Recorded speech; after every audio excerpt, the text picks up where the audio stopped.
বাইরের তাপমাত্রা আজকে -1।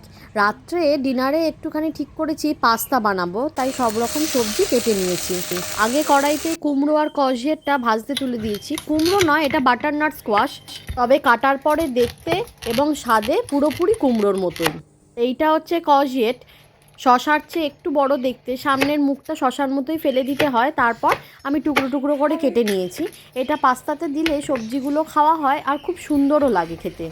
এগুলো একটু আধ ভাজা হয়ে গেলে ওপর থেকে ক্যাপসিকামগুলো দিয়ে দিয়েছি, তারপরে ব্রোকলিগুলো। আর এইদিকে পাস্তাটা সেদ্ধ বসিয়েছি।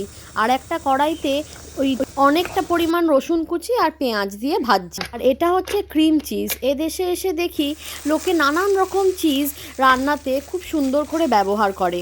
ভালো করে ক্রিম চিজটা এখন মিশিয়ে নিতে হবে। চাইলে একটু দুধও দেওয়া যায়, তবে আমি আর দিইনি এখানে।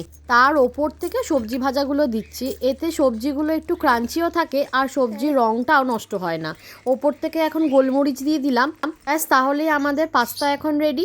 পাস্তাটা এখন গরম গরম সার্ভ করে নিচ্ছি, আর সঙ্গে একটু চিকেন নাগেটস ভেজেছিলাম। শীতের রাতের খাবার রেডি।